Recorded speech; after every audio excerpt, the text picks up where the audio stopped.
From Tay and Nicki Minaj, Saweetie, Erica Banks, Advo BBL, and even some wild social media allegations that you are not going to want to miss.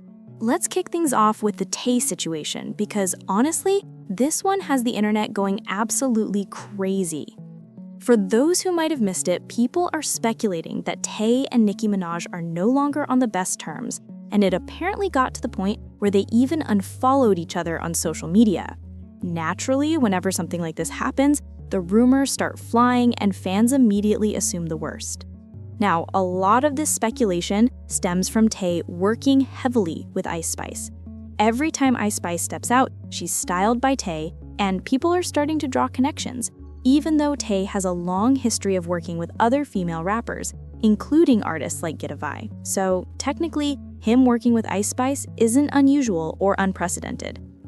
Here's the thing. Some fans are taking Ice Spice's previous drama with Nicki and assuming that Tay's association with her is somehow a betrayal, but honestly, that's a stretch. I genuinely don't think Nicki cares about who Tay styles as long as it doesn't interfere with her directly. Over the weekend, a certain blogger spotted Tay, and there were rumors that Paprika Spice was also present at the scene. This blogger approached Tay and reportedly said something along the lines of, "Be ready for 2026, make sure my sis is good in terms of hair." Now, people online were quick to call out the blogger for being invasive, arguing that walking up to someone's personal space while holding a camera is never appropriate. And while I agree that filming someone unexpectedly can feel like an overstep, I also think Tay's reaction was completely normal. He looked confused, not scared, and he later clarified on social media that he was never intimidated, he was simply unsure how to react to someone walking up with a camera at that moment. After the video went viral, the Shade Room posted it, and of course, fans immediately began speculating about whether Tay was being shady toward Nicki Minaj.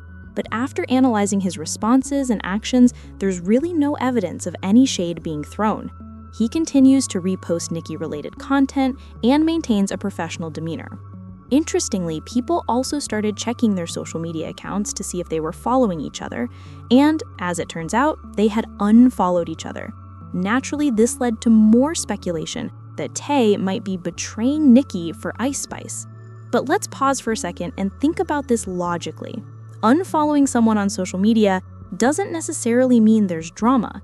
It could be a professional move, perhaps to set boundaries and ensure that lines between personal relationships and professional collaborations remain clear. That makes sense when you consider that Tay is now working with multiple high-profile clients and wants to maintain a level of professionalism that prevents misunderstandings.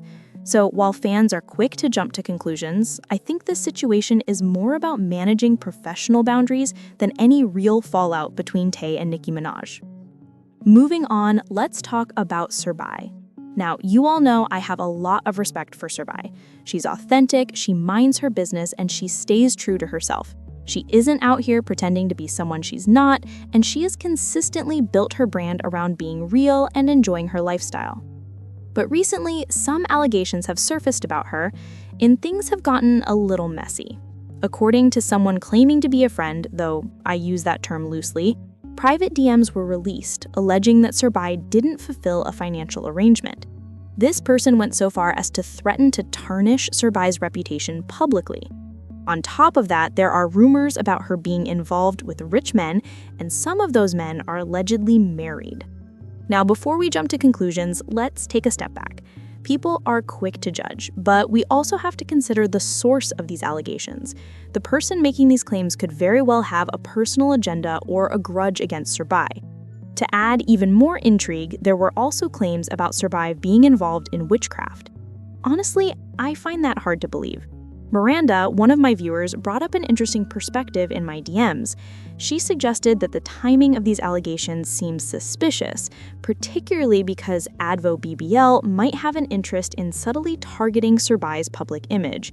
So the question becomes, are these allegations legitimate, or are they part of a calculated attempt to throw shade and create drama?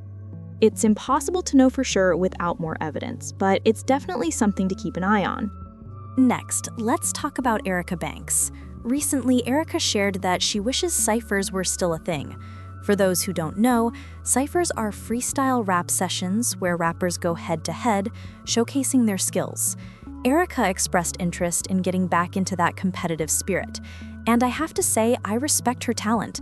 However, keeping up with her constantly evolving opinions, the rounds of beef she engages in, and her social media antics is honestly a challenge. One day she's all about competition in bars, and the next she's participating in lighthearted collaborations or switching opinions entirely. And while that keeps her content dynamic, it also makes it hard for fans to pin down what she truly stands for at any given moment. Now, let's touch on a topic that has caused quite a stir online: certifications.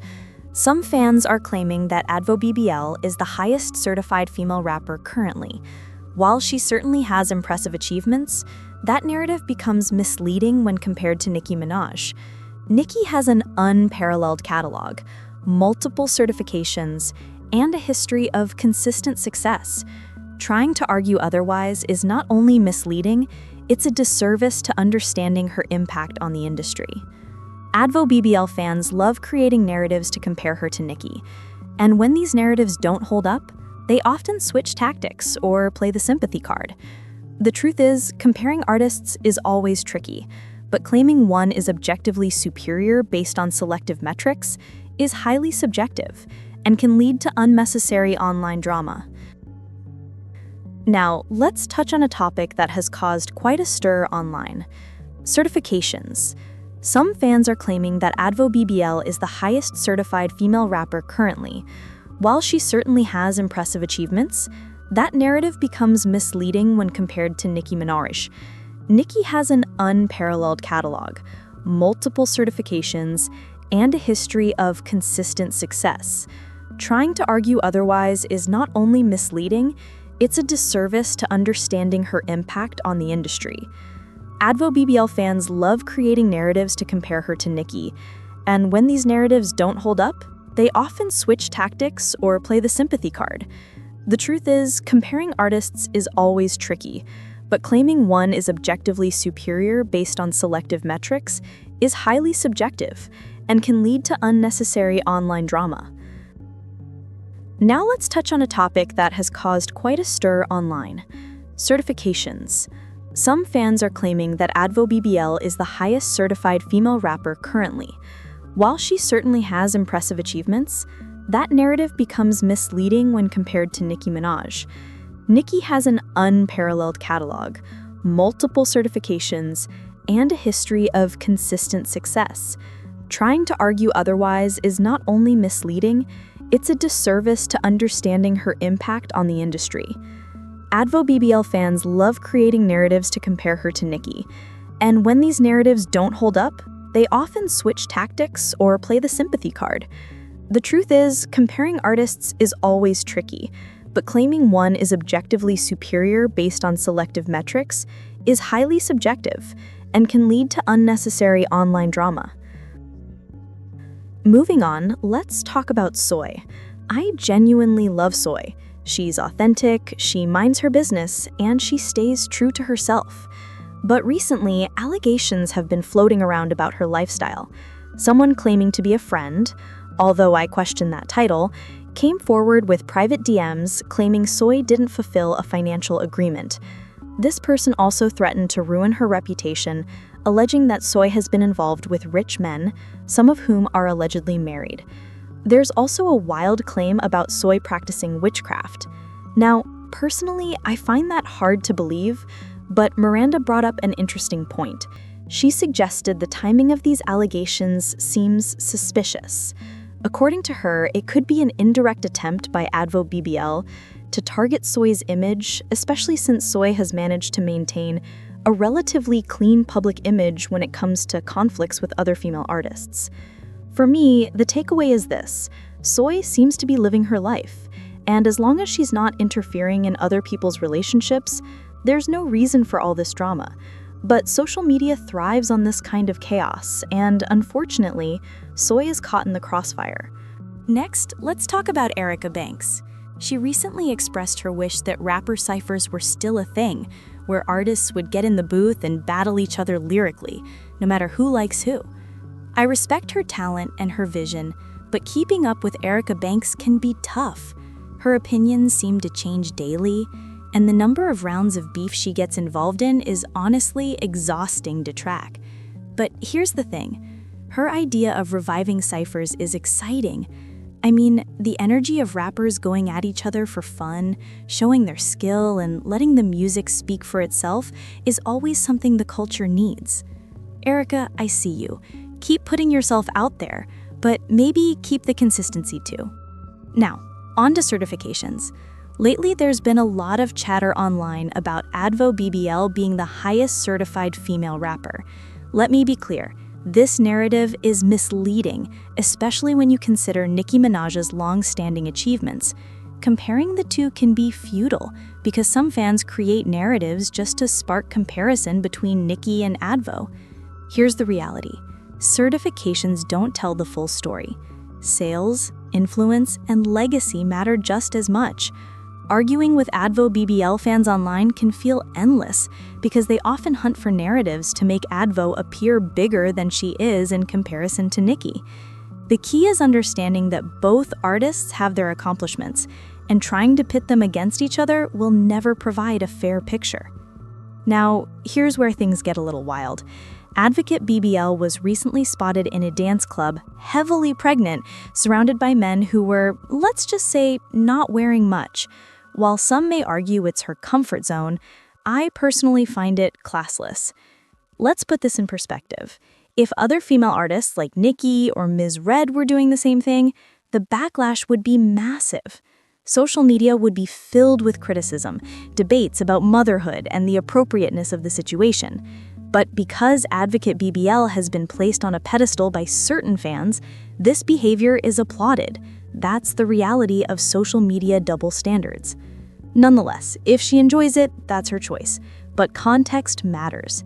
It's always interesting to observe how public perception shifts based on who's involved and how society frames the conversation. Finally, let's talk about some performance drama. It's being reported that during a recent show, everyone walked out on JT after Jeezy performed, leaving JT to perform to an almost empty stadium. A video posted by someone who was there shows the crowd slowly leaving, and if this is true, it's heartbreaking. Artists experience setbacks like this all the time, but what's important is how they respond. JT should use this moment as motivation to refine her craft, put herself out there more, and grow her following. Every setback is an opportunity to come back stronger, and this is no exception.